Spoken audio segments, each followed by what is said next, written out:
Ya, alhamdulillah. Kita masuk ke pertanyaan langsung. Ya, mari boleh. Bapak Ibu dari saudara sekalian, terkhusus yang dari jauh ini kami utamakan. Silakan menyebutkan nama dan asalnya dahulu, maka nanti akan kami dahulukan. Silakan. 7 13 dari 13 14 Lampung Selatan 13 7 Lampung Selatan 14 Lampung Selatan 14. 7 tadi dari mana? Boyolali Oke, ya 14 Lampung. Dari Ibu 13 13 dari mana Ibu? Gemolok Pak. Gemolok. Yang dari Pak Jawa dulu masih ada? Silakan.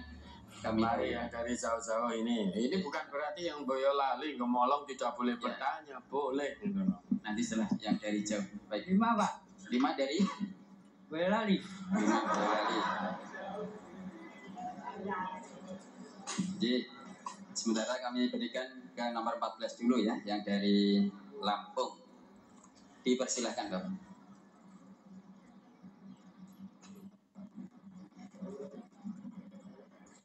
Assalamualaikum warahmatullahi wabarakatuh. Waalaikumsalam warahmatullahi wabarakatuh. Sebelum ke pertanyaan, izin iklan alamat kajian boleh Ustaz? Apa? Iklan alamat kajian. Oh, okay, boleh. Nah, Tapi nama dulu. Nama Kusnadi dari Lampung Selatan. Agak dretek ini Ustaz. Kenal Ustaz Ghazali? Kenal. Ya. Ya, terus? Tiap bulan ketemu Ustaz. Ya, yang tugas ke sana kan beliau. Untuk khususnya Lampung Selatan di wilayah Sidomulyo, Wepanji, Palas, Ketapang, Kalianda, Bakauni, Candipuro. Pelan-pelan. Ngomong beri alamat kok. Ya, mari. Ini daerah Lampung Selatan Ustaz. Lah ya. Lampung Selatan daerahnya mana? Di daerah Lampung Selatan itu banyak kecamatan Ustaz. Ya, salah satunya Sidomulyo, Wepanji, Palas, Ketapang. Ya, satu persatu ya. Sidomulyo. Biar dicatat nanti ya. Sidomulyo, Wepanji, Palas, Ketapang, Kalianda, Bakauheni, Candipuro. Pokoknya khususnya Lampung Selatan. Ya, sebentar, saya tanya dulu. Coba diulangi ya, Ustaz Ghazali. Kecamatan yang disebutkan dengan cepat tadi itu loh. Jangan bisa enggak? Oh, enggak bisa. Padahal beliau setiap bulan tugas ke sana. Ya, jangan pelan-pelan biar dicatat. Sidomulyo. Sidomulyo, Wepanji, Wepanji. Ya. Palas, Palas ya. Sidomulyo, Wepanji, Palas, Ketapang, Kalianda, Bakauheni, Kalianda, terus Bakauheni, Candipuro. Ini semua kecamatan wilayah Lampung Selatan. Sebenarnya masih ada lagi, saya nggak hafal Ustaz. Saya juga pendatang di sana. Ya, terus ini yang mau diberikan alamat detailnya di wilayah panjenengan yang mana? Istilahnya untuk khusus Lampung Selatan bagi pemirsa TV, pendengar radio ataupun simpatisan Majelis Tafsir Al-Quran kalau mau bergabung di perwakilan Lampung Selatan itu di Jalan Slamet Riyadi, RT 2, RW 5, Dusun Ketipung 1, Desa Sidomulyo, Kecamatan Sidomulyo, Kabupaten Lampung Selatan. Diulangi coba, Jalan Slamet Riyadi. RT 2, RW 5, Dusun Ketipung 1, Desa Sidomulyo, Kecamatan Sidomulyo, Kabupaten Lampung Selatan. Untuk nomor HP-nya 0823 7182 5313. Saya ulangi 0823 7182 5313 atas nama Bapak Purwanto. Ya, sana kajiannya hari apa? Hari Sabtu pada sholat zuhur sampai asar, Ustaz. Hari Sabtu pada sholat zuhur sampai asar. Sholat zuhur di mana? Di rumah masing-masing atau di perwakilan? Di rumah masing-masing. Kalau yang jauh itu ya di perjalanan. Kalau di luar Jawa itu datang ke pengajian jadi musafir itu sudah biasa, Ustaz. Lah ya. Makanya ini nanti yang dekat dengan tempat, dengan majelis perwakilan ini, itu bisa sholat zuhur di rumah. Kalau yang jauh, biasanya nanti sholat di perjalanan, Ustaz. Di perjalanan, ya. Ya ini ya, bagi Lampung Selatan, pendengar radio, pemirsa televisi, simpatisan MTA yang menghendaki untuk bergabung dengan MTA perwakilan Lampung Selatan, ini ada salah satunya di jalan ini Lampung Selatan, perwakilannya ini alamatnya Jalan Selamat Riyadi, RT 2 RW 5 Dusun Ketibung 1 ya. Dusun Ketibung 1, Desa Sidomulyo, Kecamatan Sidomulyo, Kabupaten Lampung Selatan. Nomor yang bisa dihubungi Bapak Purwanto dengan nomor HP 0823 7182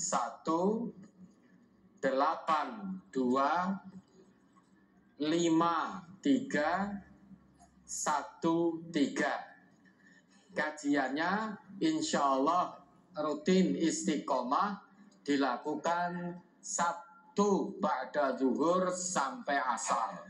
Cuman kalau Sabtu ketiga itu pas Ustadz Ghazali datang ke Lampung itu kajiannya itu digeser ke hari Ahadnya gitu, Ustadz. Ya nanti kalau sudah di sana nanti diinformasikan, diberitahukan. Ya. Terus sekarang ke pertanyaan Ustadz ya. Sebenarnya ini pernah saya tanyakan ke Ustadz Ghazali pada Fajar Hidayah itu, mungkin banyak yang nggak mendengarkan, yang mudah-mudahan hari ini banyak yang menyimak, Ustaz. Ya. Yang pertama, apa benar kumur-kumur itu bukan rukun wajib dalam wudhu, Ustaz? Sehingga dalam keadaan tertentu wudhu boleh tidak berkumur-kumur. Ya. Apa ada riwayat kalau Nabi itu berwudu pernah tidak pakai kumur-kumur? Karena ada yang melaksanakan kayak gitu, Ustaz. Untuk yang kedua, ketika kita safar itu mungkin kita mampir ke rumah makan atau ke restoran itu, di situ dia ada tulis logo halal gitu, apakah itu bisa untuk jadi patokan apa gimana ya? Gimana, Ustaz?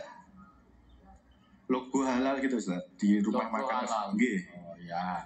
Itu untuk acuan kalau kita yakin itu halal gitu apa diperbolehkan, Ustaz.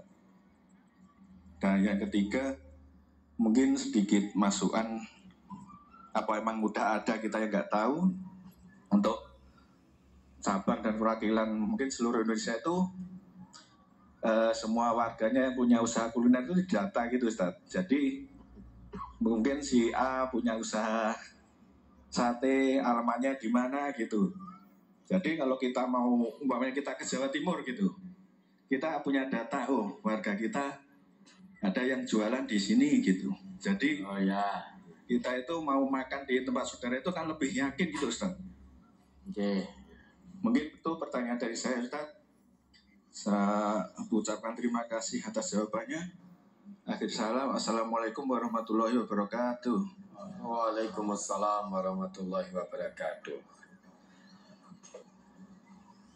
Apa yang diperintahkan oleh Nabi dan apa yang dilakukan oleh Nabi semaksimalnya kita lakukan. Nabi ketika berwudu, beliau juga bermadmadah dan juga beristinsyak.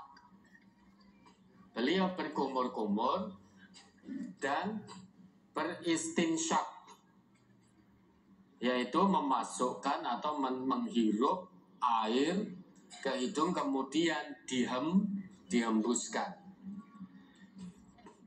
Maka kalau Nabi melakukan itu dan Nabi perintahkan kepada kita, idza amartukum bi amrin fa'tu minhu mastata'tum wa idza nahaitukum bi syai'in fastanibuhu. Jika aku perintahkan kepada kalian dengan satu perintah, maka laksanakan sesuai dengan kemampuan. Dan jika aku larang kepada kalian tentang sesuatu, maka semaksimalnya juga tinggalkan. Jika Nabi dalam berwudu, beliau itu juga beristinsyak, bermadmadah seperti itu, semaksimalnya kita lakukan. Ini saya bacakan ya hadisnya. Tata cara kaifiyatu wudu'i Rasulillah. Bagaimana Nabi berwudu. An Amri ibn Yahya al-Mazini radhiyallahu anhu qala. Dari Amr bin Yahya al-Mazani radhiyallahu anhu, ia berkata, Qila li Abdillah ibni Zaidin yauman. Pada satu hari ada orang yang meminta kepada Abdullah bin Zaid supaya menerangkan atau memberikan contoh tentang wudunya Rasulullah. Tawaddu' lana wudu'a Rasulillah sallallahu alaihi wasallam. Kemudian fata'a bi ina'in fa'aqfa'a minhu ala yadaihi faghasalahuma salasan. Maka Abdullah bin Zaid meminta bejana. Fada'a bi ina'in. Abdullah bin Zaid meminta bejana berisi air. Fa'aqfa'a minhu. Lalu menuangkan air atas kedua tangannya. Fa'aqfa'a minhu ala yadaihi. Faghasalahuma salasan.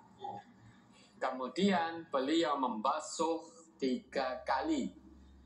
Membasuh kedua telapak tangan beliau 3 kali. Summa adkhala yadahu. Sesudah itu beliau masukkan tangannya ke dalam bejana. Fastakhrajaha. Kemudian untuk menceduh air dan famat mado, berkumur-kumur. Famat mado wastan syako min kafin wahidatin. Jadi memasukkan tangan ke dalam bejana tadi, menceduh air untuk bermadmadah, berkumur, dan juga beristinsyak. Fafa'ala dzalika salasan, melakukan itu 3 kali. Summa adkhala yadahu fastakhrajaha faghassala wajhahu salasan. Kemudian melakukan hal yang serupa dengan memasukkan kedua tangan ke dalam bejana, menceduh air untuk membasuh wajah 3 kali. Summa adkhala yadahu fastakhrajaha faghassala yadayhi ilal mirfaqaini marrataini. Kemudian memasukkan tangan dan mengambil air, menceduh air untuk membasuh tangan sampai siku sebanyak 2 kali. Summa adkhala yadahu fastakhrajaha famasaha bi ra'sihi fa aqbala bi yadayhi wa adbara. Kemudian memasukkan tangan lagi, ceduh air untuk mengusap kepala. Bagaimana caranya? Fa'aqbala biyadaihi wa adbara. Jadi diusap ke belakang terus dikembalikan ke depan. Dalam riwayat lain telunjuk beliau masuk ke dalam ini, terus kemudian jempolnya diputar di punggung telinga. Summa ghassala rijlaihi ilal ka'bain. Kemudian membasuh kakinya sampai mata kaki. Summa qala. Kemudian Abdullah bin Zaid berkata, hakadha. Demikianlah kana wudu'a Rasulillahi sallallahu alaihi wasallam. Demikianlah wudunya Rasulullah sallallahu alaihi wasallam. Hadis diriwayatkan oleh Ahmad, kemudian Bukhari dan Muslim. Ini wudhu yang dilakukan oleh Rasulullah.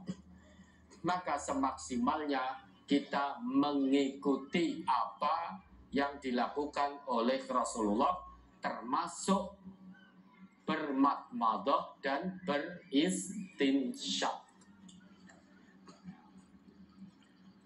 Ya, terus apa tadi yang kedua? Apakah kalau ada logo halal itu bisa jadi acuan? Kalau penjual pedagang itu sudah berani menampilkan logo halal, berarti dia sudah berani menanggung resiko kalau ternyata yang dia jual sesuatu yang diharamkan oleh Allah. Dia berani menanggung resiko menipu orang, mengatakan halal apa yang Allah haramkan. Berarti dia berani menantang api neraka. Lah kita bagaimana?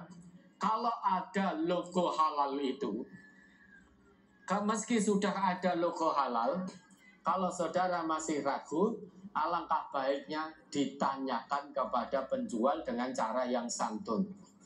Mohon maaf Bapak Ibu, ini sembelihannya halal napa mboten? Lha wis enek logo ne napa ora iso maca. Berarti itu menjawab dengan ketus. Wong kita tanyanya baik-baik. Apalagi kalau sampai ditambahi, nek ora gelem tuku ya lunga kono, ya sudah pergi saja. Berarti ada sesuatu yang disembunyikan. Kalau memang itu halal 100%, kita tanya baik-baik, tentu alhamdulillah Bapak Ibu, alhamdulillah ini semua sembelihan yang kami jual ini alhamdulillah halal. Tapi kalau panjenengan mencukupkan ada logo halal, ya sudah, bismillah, tidak apa-apa. Terlepas ternyata ada sesuatu yang disembunyikan, itu haram dan dijual, nahnu bura'a minad dhimmah. Kita terlepas dari tanggung jawab. Kenapa? Karena si penjual sudah menampilkan logo halal.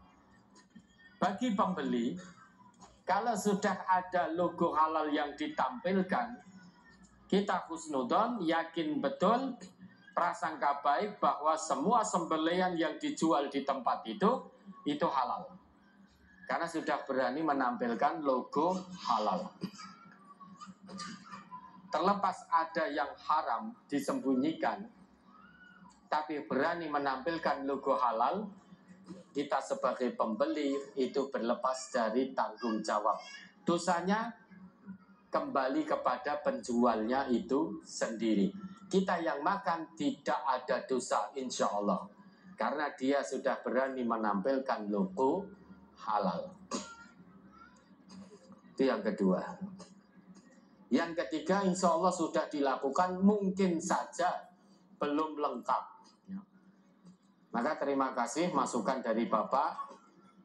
Nanti akan kita tindak lanjuti biar lebih lengkap lagi. Bahwa warga NTA yang punya usaha ini, misal kulineran ini, daerah Jawa Timur, misal di Kota Ngawi alamatnya ini, Madiun alamat ini, Kertosono alamat ini, Surabaya alamat ini, dan lain sebagainya. Di Jakarta alamatnya ini, di Solo alamatnya ini. Ya insya Allah itu sudah ada, hanya saja mungkin belum lengkap. Maka terima kasih masukannya, nanti akan kita tindak lanjuti. Baik, berikutnya. Berikutnya ke penanya nomor 7 dari Boyolali.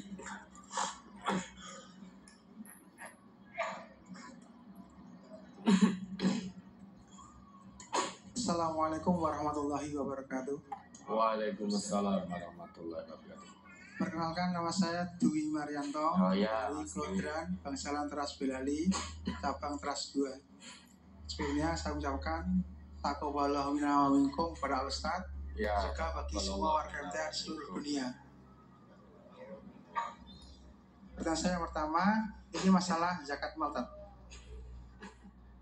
Waktu Lebaran ini kan banyak sekali saudara yang datang ke rumah saya, atau istilahnya silaturahim, badan istilah gitu, membawakan hadiah, bingkisan ataupun baju baru, sarung, kemudian juga celana sebagainya itu cara mengkalkulasi atau mengeluarkan zakat malnya gimana gitu.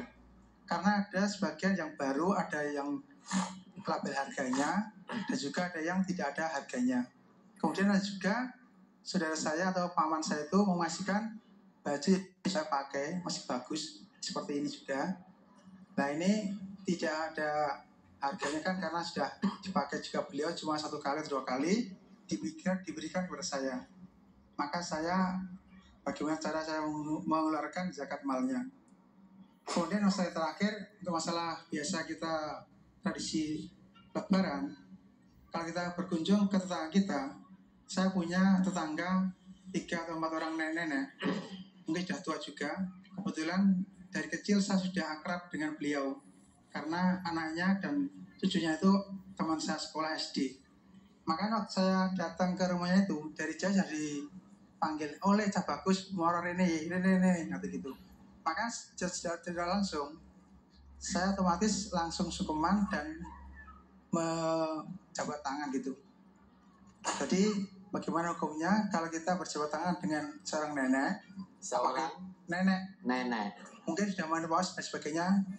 Biasanya kan kalau yang dilarang itu kan yang sudah masih aktif dan masih haid dan sebagainya. Kalau dengan nenek itu gimana? Karena banyak kan tetangga saya itu sudah banyak yang nenek juga, makanya secara otomatis datang itu sudah langsung sungkeman karena menghormati nenek tersebut. Terima kasih ya. Ya. Ini ada yang nyambung gimana? Boleh nggak? Ada yang nyambung? Ya boleh. Baik.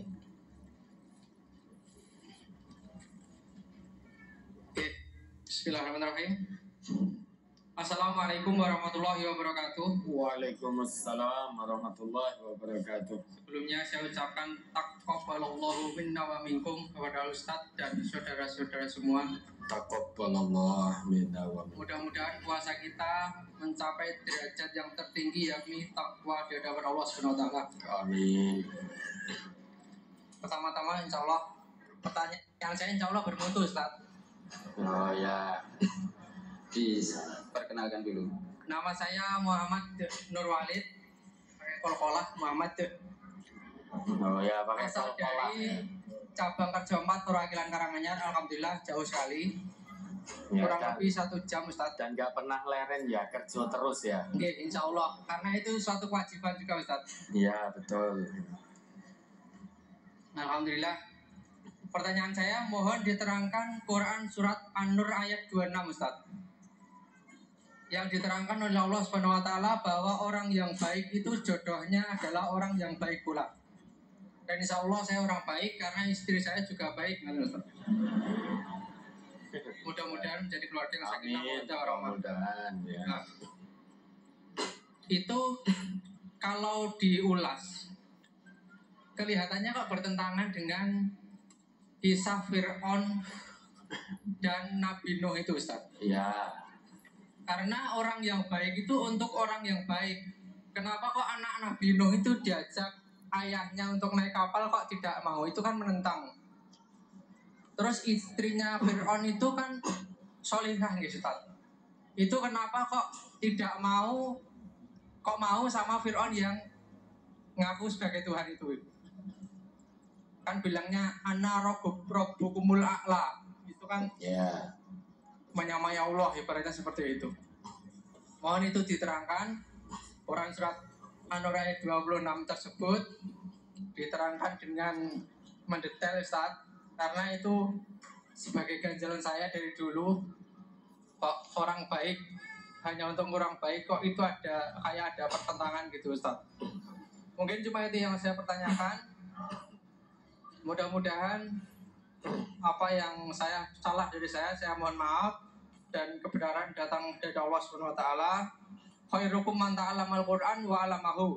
Sebaik-baik kalian kamu adalah orang yang mempelajari dan mengajarkan Al-Qur'an. Akhirul kalam, wassalamualaikum warahmatullahi wabarakatuh. Waalaikumsalam warahmatullahi wabarakatuh.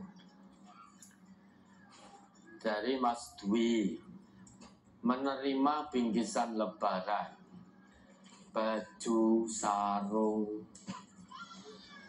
bagaimana cara mengeluarkan zakatnya? Ini kalau nggak ngaji nggak bingung. Jangankan hanya bingkisan, sarung, baju, duit, gaji setiap bulan, orang ngaji orang bingung. Begitu ngaji bingung bagaimana ini keluarkan zakatnya. Karena ini ingin mensucikan apa yang datang, barang ataupun harta yang ada pada dirinya. Kalau hadiah bingkisan-bingkisan seperti itu tidak jenengan keluarkan zakatnya, tidak dosa. Tidak apa-apa tidak dikeluarkan zakatnya. Tapi kalau jenengan ingin mengeluarkan, itu lebih baik. Lah bagaimana caranya? Baju, sarung, dan lain sebagainya, ya sudah. Diperkirakan saja, kemudian bayarkan zakatnya. Tetapi kalau tidak dibayarkan zakat juga tidak apa-apa. Tidak dosa. Maka nggak usah kebingungan. Panjenengan nanti mikir iki piro regane malah sakit nanti. Padahal itu tidak dizakati, tidak ada kewajiban zakat dalam bingkisan seperti itu. Kecuali kalau jenengan datangkan mobil, berikan hadiah, sepeda motor, uang sekian juta, lah itu baru keluarkan zakatnya. Terus kemudian Rene cah bagus. Ya betul no nenek tadi masa cah ayu. Jenengan laki-laki ya. Lah bagaimana hukum berjabat tangan dengan seseorang yang sudah sepuh, sudah tidak ada keinginan lagi terhadap biologis, terhadap lawan jenis, maka tidak apa-apa. Jangan hanya sebatas nenek. Sekarang umur 35 ku ya wis oke sing dadi nenek. Umur 40 itu juga Banyak sekarang yang sudah punya cucu. Kalau bahasa nenek itu masih multi tafsir. Usia 30, 35, 40, 45, 50 keinginan dengan lawan jenis juga masih ada, masih punya keinginan terhadap lawan jenis. Meski usianya masih tergolong muda, tapi si dia sudah punya cucu, memang dia diundang disebut nenek. Tetapi nenek yang bagaimana? Nenek yang kita dibolehkan berjabat tangan, itu nenek yang memang sudah tidak punya keinginan terhadap lawan jenis. Biasanya yang beliau tanyakan tadi, itu biasanya yang sudah lanjut usia, sudah sepuh, maka boleh, tidak apa-apa.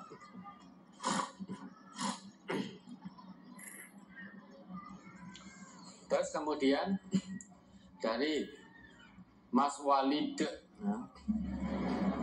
dari Mas Muhammad Nur Walid, yang pertama tadi, apa tadi? Quran surat An-Nur ayat 26. Coba dibaca itu. Surat An-Nur surat 24 ayat 26. Al-khabisatu lil-khabisina wal-khabisuna lil-khabisat wat-tayyibatu lit-tayyibina wat-tayyibuna lit-tayyibat. Ulaika mubarrauna mimma yaqulun lahum maghfiratu wa rizqun karim. Wanita-wanita yang keji adalah untuk laki-laki yang keji, dan laki-laki yang keji adalah buat wanita-wanita yang keji pula. Dan wanita-wanita yang baik adalah untuk laki-laki yang baik, dan laki-laki yang baik adalah untuk wanita-wanita yang baik pula. Mereka yang dituduh itu bersih dari apa yang dituduhkan oleh mereka yang menuduh itu. Bagi mereka ampunan dan rezeki yang mulia, yakni surga. Ada notnya tidak? Catatannya, ayat ini menunjukkan kesucian Aisyah radhiyallahu anha dan Sofwan dari segala tuduhan yang ditujukan kepada mereka. Rasulullah adalah orang yang paling baik, maka pastilah wanita yang baik pula yang menjadi istri beliau. Kenapa saudara harus bingung dengan Fir'aun dan Asiyah, dengan Nabi Lut beserta istri beliau? Seolah-olah ayat ini kok bertentangan. Tidak bertentangan, kenapa? Walikulli ummatin syir'atan wa minhaja. Setiap umat itu ada syariatnya dan jalannya sendiri. Lah ketika Quran sudah diturunkan, Nabi Muhammad diutus, maka syariat yang berlaku ketika atau sesudah Quran diturunkan, Rasulullah Muhammad Sallallahu Alaihi Wasallam diutus, itu adalah syariat yang dibawa oleh Rasulullah. Ketika masanya Fir'aun, itu Nabi Musa diutus oleh Allah dengan membawa syariat tersendiri. Nabi Nuh juga begitu. Setiap umat itu punya syariatnya sendiri dan juga punya jalan menuju Allah. Bukankah Allah juga sudah tegaskan, kami telah utus di tiap-tiap umat seorang Rasul. Walaqad ba'atsna fi kulli ummatir rasulah. Dan sungguh telah kami utus pada tiap-tiap umat seorang Rasul. Semua Rasul di tiap-tiap umat itu punya tugas pokok yang sama, yaitu ani'budullah wajtanibut tauhid. sembahlah Allah dan jauhilah tauhid. Dan di setiap keumatan ada Rasul yang Allah utus. Dan Rasul itu membawa syariat. Tentu syariat dari Allah. Pada zaman Nuh, pada zaman Musa, semua syariat itu disempurnakan oleh Al-Quran. Ibarat sebuah bangunan, ketika Quran belum diturunkan, Rasulullah belum diutus, masih ada satu lubang yang menganga, ibarat sebuah bangunan. Bangunan itu belum sempurna karena masih ada satu lubang. Ini pengakuan Rasulullah. Begitu Rasulullah diutus, maka Rasulullah ngendika, akulah batu bata merah itu. Rasulullah diutus, lubang yang masih menganga dari sebuah bangunan tadi menjadi tertutup rapat, menjadi kamil sempurna bangunan itu. Maka syariat yang berlaku bukan lagi syariat yang dibawa oleh Nabi Nuh, Nabi Musa, ataupun Nabi Isa. Begitu Al-Quran diturunkan, Rasulullah diutus, syariat yang berlaku itu yang dibawa oleh Rasulullah Muhammad Sallallahu Alaihi Wasallam. Maka ketika Asiyah punya suami namanya Fir'aun,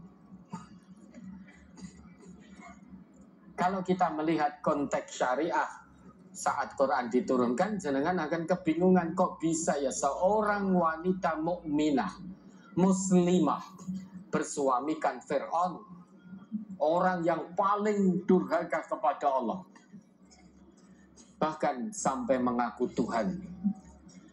Kok bisa seorang nabi, seorang rasul, yaitu Nabi Nuh, rasul yang pertama kali diutus oleh Allah, kok bisa punya istri yang durhaka? Mungkin kita akan kebingungan. Tapi ingat, kata Allah, setiap umat itu ada syariatnya. Maka mencapai puncak kesempurnaannya ketika Quran diturunkan, Rasulullah diutus oleh Allah. Nah, kenapa itu bisa terjadi? Ya karena memang itu diizinkan oleh Allah. Syariat yang berlaku pada waktu itu seperti itu. Nah sekarang begitu Quran turun, Rasulullah diutus, sudah sempurna Islam ini. Semua Rasul, semua Nabi itu hakikatnya membawa Islam. Sejak Rasul pertama sampai terakhir, sejak Nabi pertama sampai terakhir, itu semuanya membawa Islam. Inna dina indallahil Islam. Kesempurnaan Islam itu sempurna begitu Quran diturunkan, Rasulullah diutus oleh Allah. Nah maka saat ini patokan untuk kita umat Nabi Muhammad mencari pendamping hidup itu cari yang thayyibat kalau laki-laki. Kalau perempuan cari yang thayyibun. Jangan cari yang khabisat kalau laki-laki. Kalau perempuan jangan cari yang khabisun. Itu menyalahi syariat dari Allah. Seorang laki-laki thayyib kok mencari istri yang khabisah. Itu berarti menyalahi aturan dari Allah. Perempuan yang thayyibah kok cari laki-laki yang khabis, itu menyalahi aturan dari Allah. Sesuatu yang menyalahi aturan Allah akibatnya pasti tidak baik. Oleh sebab itu Nabi kita berpesan untuk umat beliau, semua umat beliau tanpa kecuali, laki maupun perempuan, mencari jodoh. Seorang wanita itu dinikahi karena 4 hal. Lijamaliha, karena cantiknya. Relatif kecantikan itu berulang kali diterangkan di sini. Menurut saya Fulanah cantik, belum tentu menurut Mas Dwi Marianto, karena punya standar kecantikan sendiri. Maka yang namanya jamal itu relatif. Bisa jadi menurut Fulan, perempuan yang hidungnya mancung itu cantik. Tapi bisa jadi menurut orang lain yang hidungnya pesek itu yang cantik. Yang berkulit putih mungkin menurut sebagian itu cantik. Menurut yang lain sawo matang itu yang cantik. Atau yang berkulit hitam itu yang cantik. Ini beda-beda. Maka kecantikan itu relatif. Boleh hilang ini karena relatif. Yang kedua, linasabiha, dari keturunan keluarga yang baik-baik, keluarga yang tunduk patuh kepada Allah.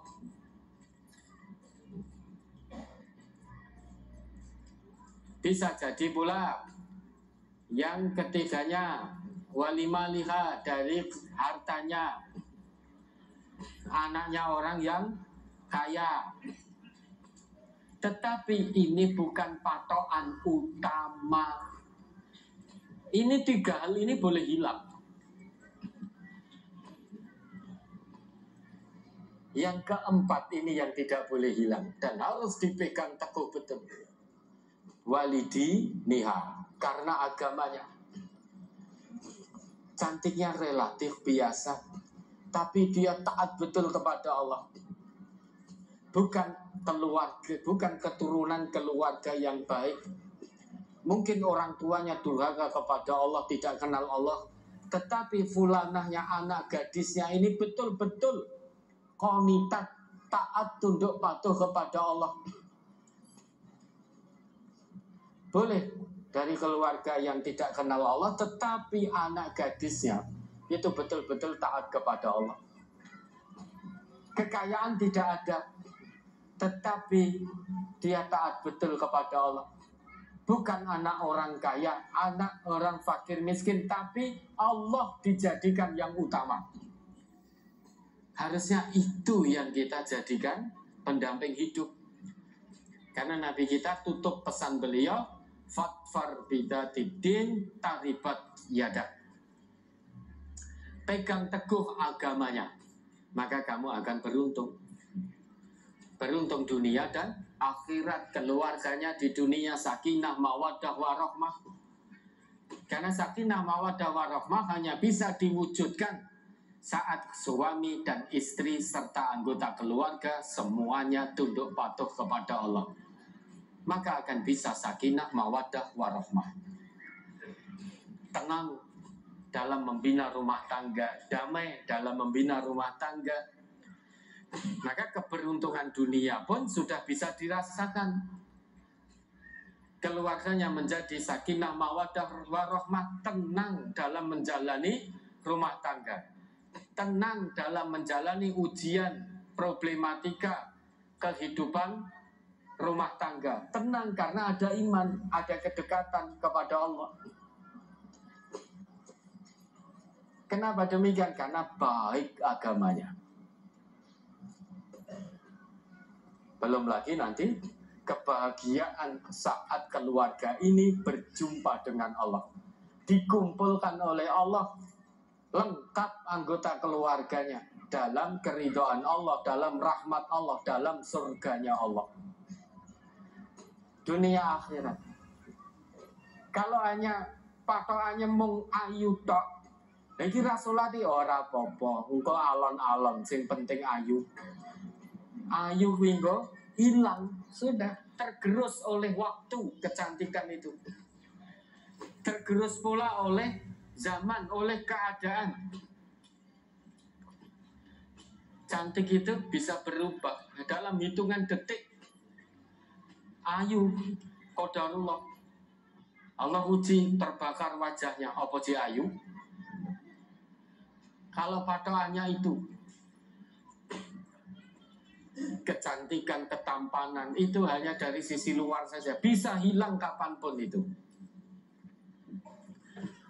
Kekayaan harta itu juga bisa hilang kapanpun itu. Hitungan detik bisa hilang harta itu. 271 triliun. Banyak tidak itu? Nah, iya. Dalam hitungan detik bisa hilang itu. Kalau yang dicari patokannya harta, patokannya gelar akademik. Oh, kalau tidak sarjana, anak saya tidak saya berikan. Mana tunjukkan hadisnya? Tungkahul mar'ah.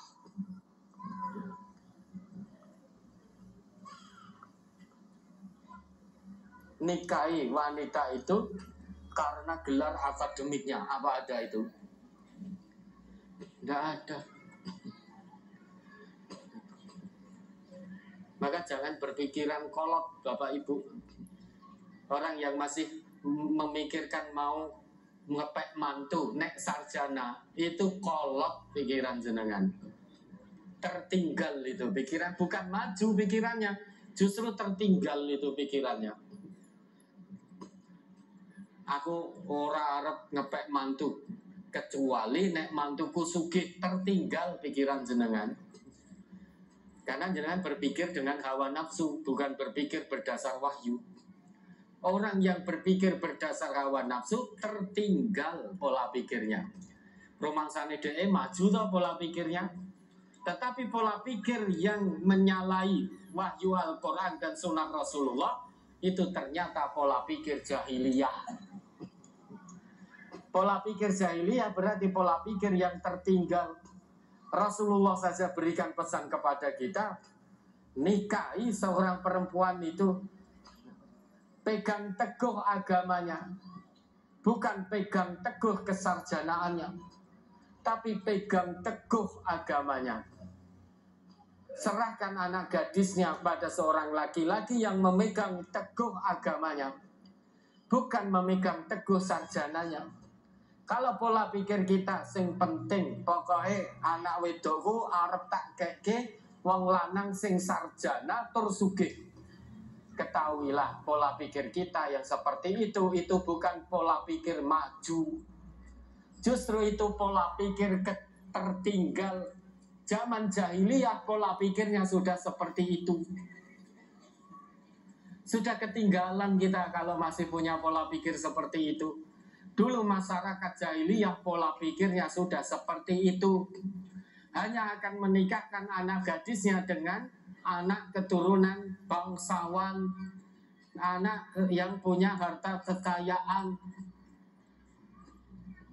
Itu pola pikir jahiliyah. Wong Nabi kita berpesan pegang teguh agamanya kok. Kenapa kita menjadi berpikir oh, nek ora sarjana, ora sugih, ora arep tak keke. Kok tiba-tiba pola pikir kita ingin melampaui pola pikir, ingin melampaui nasihat dari Nabi. Nah kita ini Nabi bukan kok. Nabi kita yang paling paham tentang Islam, sangat dekat dengan Allah, paling dekat, itu memberi pesan seperti itu. Maka pegang teguh, tinggalkan keterbelakangan pola berpikir. Itu pola pikir jahiliyah. Kudu sarjana tur kudu sugih. Itu pola pikir jahiliyah. Tertinggal kita kalau masih punya pola pikir seperti itu. Ketinggalan zaman. Pola pikir maju itu pola pikir yang sesuai dengan Al-Quran, dengan Sunnah, dengan pesan Allah, dengan pesan Rasulullah. Itu pola pikir yang maju. Karena Islam itu soleh likulli zaman wa makan. relevan di setiap waktu, di setiap ruang dan waktu. Itulah Islam. Lah Islam aja mengajak kita maju sesuai dengan zaman, relevan sesuai dengan zaman. Lah kok pola pikir kita malah pola pikir terbelakang seperti masa jahiliyah. Mung hanya gara-gara kepencut punya mantu sarjana, kepencut punya mantu orang kaya, tetapi agamanya berantakan, sholatnya berantakan, gak karuan. Kenapa pola pikir kita tidak kita rubah? Oh, saya tidak mau kalau sholatnya berantakan. Saya tidak akan punya mantu yang sholatnya berantakan, meskipun dia kaya raya, meskipun dia ganteng, meskipun dia cantik. Tapi kalau sholatnya berantakan, berarti hatinya tidak tampan, hatinya tidak cantik. Saya tidak mau. Kenapa pola pikir kita tidak rubah begitu? Kenapa kok mesti jawaban sing alon-alon, kok mesti kalau berkaitan dengan agama? Sing penting sarjana atau nggih ibu sampun sarjana, punya pekerjaan tetap, gajinya sekian, penghasilan sekian, sudah kaya, punya rumah, punya mobil. Oke sampun, mengki terkait sholat pelan-pelan, alon-alon. Wis umur selawe, umur 30 sholat berantakan kok alon-alon. Justru yang pelan-pelan itu ekonominya yang pelan-pelan. Ini masih pekerjaan masih serabutan, kuliah juga belum lulus-lulus, tapi insya Allah ketaatannya, agamanya, sholatnya, hubungannya dengan Allah insya Allah baik. Ya. Sholatnya baik, istiqomah tanha anil fahsya wal munkar, kedekatannya mengikuti suri toladannya yaitu Rasulullah dilakukan dengan penuh kemaksimalan, penuh dengan ketawaduan. Tapi nggih niku ekonominya ya itu masih maishahnya serabutan. Oh betul napa-napa, masalah ekonomi sambil jalan karena ar-razzaq itu Allah. Masalah sarjana nanti sambil jalan. Karena yang menjadikan seseorang sarjana atau bukan itu Allah. Yang menjadikan seseorang itu punya kelapangan ekonomi atau tidak itu Allah. Itu sambil jalan, asal usaha dan doa maksimal, masalah sarjana, masalah ekonomi Allah pasti akan sertakan. Bukan kok mengki salate alon-alon. Lu wis 30 tahun kok di alon-alon salat. Wong 10 tahun ra gelem salat pesan Nabi apa? Gebuk. Atau habis nikah langsung gebuki gitu. Oh 30 tahun jadi berantakan kok. Maka pola pikirnya itu yang maju itu loh. Ini para orang tua ya, yang sudah punya anak siap menikah, berpola pikirlah yang maju, jangan kolot seperti jahiliyah. Maju itu jalankan sesuai pesan Quran, sesuai pesan sunnah. Itu pola pikir yang maju, karena itu pola pikir Rasulullah seperti itu. Pola pikir sahabat-sahabat Nabi seperti itu. Sekarang kalau ada seorang laki-laki kaya raya, tampan rupawan, tidak sholat.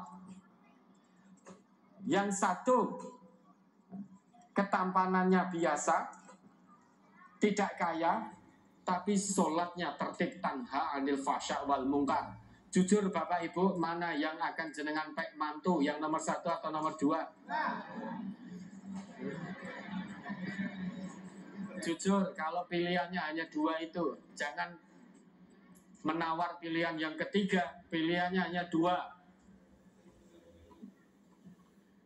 Ada laki-laki atau perempuan sarjana wes S3 ini, orang mau sarjana S1 wes S3 doktor, atau paling tidak magister, atau paling tidak sarjana ganteng atau cantik, kaya raya, rumah megah, mobil mewah, penghasilan puluhan bahkan ratusan juta, ning ora sholat. Yang satu ketampanan kecantikannya hanya biasa. Hidup pas-pasan, pekerjaan serabutan, tidak punya rumah, masih ngontrak, tidak punya mobil. Tetapi sholatnya, hubungannya dengan Allah itu istiqomah, baik, ikhlas, tanha anil fahsya wal mungkar, betul. Jenengan jujur, tanyakan hati nurani jenengan berdasarkan keimanan. Ini orang tidak punya titel, tidak punya kekayaan, yang dia punya hanya iman dan takwa. Yang satu punya titel, punya kekayaan melimpah, punya bentuk fisik yang menarik, tapi hanya satu kekurangannya, dia tidak punya iman dan takwa kepada Allah. Yang jenengan pilih, yang nomor satu tadi atau nomor dua untuk dipek mantu? Milih begitu saja sulit toh? Kenapa? Karena milihnya masih dengan hawa nafsu, masih dengan ketakutan. Lah kok nek anakku tak kek sing nomor loro, lah mangane piye? Mangan nopo? Iso ngopeni apa ora? Itu kan ketakutan yang dihembus-hembuskan oleh setan. Asyaitanu ya'idukumul faqra wa ya'murukum bil fahsya. Setan itu akan terus menakut-nakuti kalian tentang kefakiran, tentang kemiskinan, tentang kemelaratan. Dan setan akan terus menakut dan menyuruh kamu untuk berbuat fahsya, berbuat kekejian, durhaka, kemaksiatan. Dan setan akan terus menggembuskan keraguan kepada kita, biar kita tidak yakin dengan janji Allah. Wallahu ya'idukum maghfiratan minhu wa fadla. Sedangkan Allah janjikan ampunan dan karunia kepadamu. Allah sudah tegaskan Ar-Razzaq, itu Allah. Hembusan setan datang biar kita ragu bahwa Sang Maha Pemberi rezeki satu-satunya itu Allah. Sehingga nek arep golek mantu kok mesti niki lulusan nopo? Jujur ya, ini pola pikir yang terbelakang jahiliyah ini. Oh ini belum sarjana, oh saya tidak mau. Tapi ketaatannya kepada Allah baik, saya tidak peduli. Nek masalah sholat, masalah taat nanti bisa pelan-pelan. Tapi nek masalah ekonomi tidak bisa pelan-pelan. Yang saya cari harus sarjana dan kaya. Ya kono gabungan karo Abu Lahab, karo Abu Jahal sana kalau pola pikirnya seperti itu.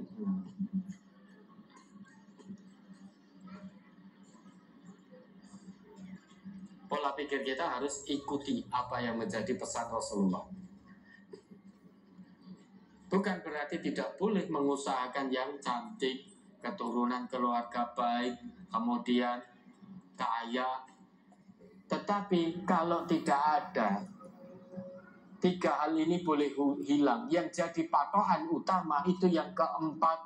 Maka adin walidiniha itu oleh Nabi disebutkan yang terakhir dan dikuatkan, ditekankan lagi oleh Nabi. Fatfar bidatidin taribat yadak.